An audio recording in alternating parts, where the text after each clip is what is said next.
Bonjour à tous. Donc, pour parler de la récupération améliorée après chirurgie de l'épaule, nous avons choisi comme exemple l'intervention de réparation de la coiffe des rotateurs, qui est à la fois l'intervention la plus fréquente, mais aussi celle qui est connue pour avoir les suites les plus difficiles et qu'on fait pourtant maintenant en chirurgie ambulatoire. Donc, je suis le docteur Christophe Lévigne, chirurgien de l'épaule. Je vais vous parler de la phase des facteurs d'amélioration qu'on a pu, sur lesquels on peut insister en phase préopératoire. Le docteur Jérôme Garret en phase opératoire, le docteur Philippe Lacroix, médecin rééducateur, pour les suites de l'opération, et Dr Sophie Gros-Claude, qui est également chirurgien de l'épaule et référente de la RAC, pour faire une synthèse. Donc, je vous parle de la phase préopératoire où l'essentiel est de préparer le patient à tout ce qui va lui arriver pendant et autour de l'intervention. Donc, il faut l'informer sur l'intervention, qui consiste à réinsérer le tendon, vous voyez sur le dessin à droite, sur l'os, et ce qui nécessite une cicatrisation de 3 mois. C'est l'objectif, et pendant 3 mois, il faut protéger l'épaule et 3 mois supplémentaires sans forcer. D'où le rôle de l'attelle de protection post-opératoire. C'est pas vraiment une immobilisation, c'est une protection contre les faux mouvements, contre les automatismes, et en position naturelle, antalgique, comme vous voyez sur la photo de droite. C'est une position plus naturelle que la position qu'on voit souvent, la main sur le ventre, qui a plutôt tendance à favoriser des raideurs. La rééducation est immédiate. Le patient fait lui-même sa rééducation avec des séances de 2-3 secondes, plusieurs fois par jour. Donc c'est une auto-rééducation et on montre le mouvement en consultation. On lui remet un document pour qu'il puisse s'entraîner avant l'intervention, ce qui facilite beaucoup les suites. Donc implication du patient, régularité, entraînement opératoire et simplicité. C'est ce que j'ai entouré en rouge en bas à droite. Plus c'est simple, plus c'est efficace. Dernier point de cette phase préopératoire, c'est d'organiser à l'avance et d'expliquer ce qui va se passer après, le relais à domicile avec éventuellement les perfusions antalgiques et le suivi des consultations. Bonjour, je suis le docteur Garret. Je vais donc vous parler de la phase opératoire. Et la chirurgie de l'épaule, le plus souvent, a lieu en chirurgie ambulatoire, particulièrement la chirurgie de la coiffe des rotateurs, c'est-à-dire une journée d'hospitalisation, vous rentrez le matin et vous ressortez le soir. Vous allez être informé la veille de votre hospitalisation de l'heure de votre entrée. Il faut le plus souvent être à jeun depuis la veille minuit. Vous arrivez dans la clinique, dans le service de chirurgie ambulatoire. On va ensuite vous monter au bloc opératoire à une heure à peu près fixée. Et là, l'anesthésiste va s'occuper de vous avec une anesthésie loco-régionale qui, comme vous le voyez sur la photo, est réalisée sous contrôle échographique. Ensuite, dans la salle d'intervention, il y aura une anesthésie générale complémentaire et l'intervention va pouvoir débuter sous arthroscopie, c'est-à-dire de façon mini-invasive avec des petites incisions qui nous permettent d'introduire une caméra et de réparer les tendons comme vous l'a montré le docteur Lévigne. Ensuite, une fois l'intervention terminée, vous serez en salle de réveil pour une période de surveillance d'environ 1 heure, 1 heure et demie et vous serez de retour dans votre chambre. Le retour dans la chambre, vous êtes accueilli par les aides-soignantes et les infirmières qui vont assurer une prise des constantes, la tension artérielle, qui vont glacer votre épaule et vous apporter une collation parce que vous n'avez pas mangé depuis la veille. Le premier pansement sera réalisé par une infirmière et une première séance de rééducation aura lieu avec le kinésithérapeute qui va vous rappeler toutes les notions qui vous auront été données dans la phase de préopératoire, telle que vous l'a montré le docteur Lévigne. Ensuite, le chirurgien passera en fin de journée, après son programme opératoire, vérifiera que tout est OK et puis vous donnera ses dernières recommandations, ses dernières consignes avant votre départ. C'est très important de noter que vous allez rentrer à la maison et que vous n'aurez aucune douleur puisque l'anesthésie loco-régionale sera toujours efficace. Vous rentrez soit avec un accompagnant, soit avec un taxi. Et le lendemain, une infirmière de la chirurgie ambulatoire, du service d'ambulatoire, va vous appeler pour prendre de vos nouvelles. Il est très important de prévenir le syndrome de levée de bloc, c'est-à-dire que vous allez rentrer sans douleur, votre épaule sera anesthésiée, elle va se réveiller dans la nuit ou le lendemain matin et il est très important de prendre votre traitement antalgique avant que l'épaule ne se réveille. Il est plus facile de prévenir l'apparition d'une douleur plutôt que de traiter une douleur installé. Docteur Philippe Lacroix, médecin du sport et médecin rééducateur spécialisé dans l'épaule.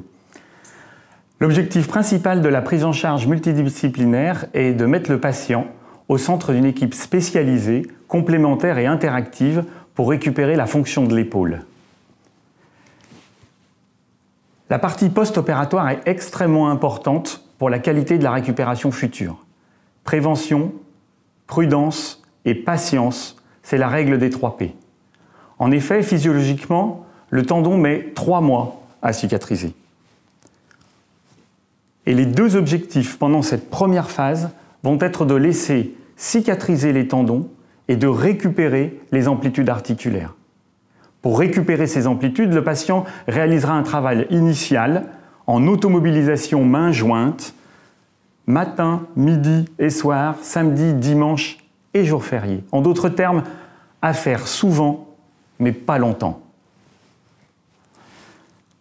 Pour cela, les visites de suivi sont nécessaires et importantes, à 3 semaines, à 2 mois et à 3 mois, pour guider le patient dans sa récupération sous l'œil bienveillant, quand cela est possible, du kinésithérapeute avec ou sans balnéo.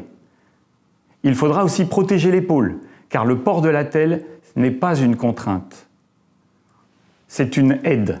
Il faut que l'épaule se repose pour prévenir les complications et en particulier la raideur. Raison pour laquelle le patient accepte de ne pas trop forcer, au moins jusqu'au 3e mois. La récupération fonctionnelle se fait progressivement entre le 3 et le 6e mois et l'endurance et la force entre le 6 et le 12e mois. Autrement dit, 3 mois pour aller bien, 6 mois pour être content et 1 an pour l'oublier. C'est en allant doucement que vous irez plus vite. Bonjour, je suis le docteur Sophie Grosclaude, je suis chirurgienne de l'épaule à la clinique du Parc et également référente RAC. J'ai la tâche de mettre en exergue les différents points importants qui ont été exposés par mes chers confrères auparavant. Premièrement, avant l'opération. Avant l'opération, il est capital d'informer le patient et on va lui expliquer quel type de lésion il présente, comment on va la réparer, quelles sont les suites post-opératoires.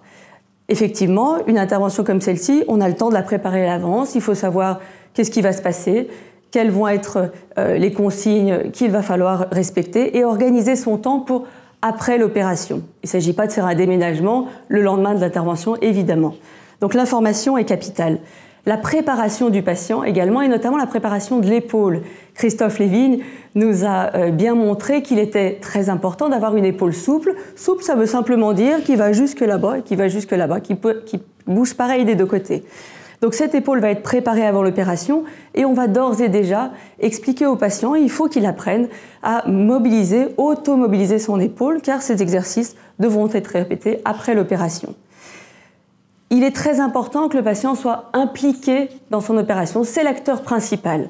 Il va falloir qu'il écoute les consignes préopératoires, qu'il prépare son épaule, qu'il organise la suite opératoire et qu'il respecte le protocole de rééducation. 3 mois de cicatrisation, c'est-à-dire 3 mois de protection de l'épaule. 3 mois de protection, 3 mois à éviter les postures à risque, les mauvais gestes. Ensuite, pendant la chirurgie, Jérôme Garret nous a montré qu'on préparait l'intervention et en fait, pendant la chirurgie, il n'y a pas grand-chose à dire. Tout est prêt, on a tout organisé, les anesthésistes sont au courant, ils vous connaissent, ils font leur anesthésie loco-régionale, on vous opère, on s'applique. Suite post-opératoire, vous êtes en ambulatoire, vous repartez le soir même. Attention au syndrome de Level-Block, prenez des antalgiques avant que la douleur n'apparaisse. Enfin, n'hésitez pas à appeler à la clinique, vous avez des numéros de téléphone à votre disposition en cas de problème. Enfin, après l'opération, Philippe Lacroix nous a très bien expliqué les principaux éléments. La consultation à 3 semaines est probablement la plus importante.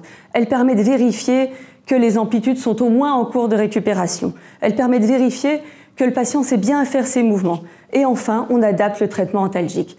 La consultation à 2 mois puis à 3 mois permet de répéter les consignes et de permettre au patient de rester prudent jusqu'au 3e mois post-opératoire.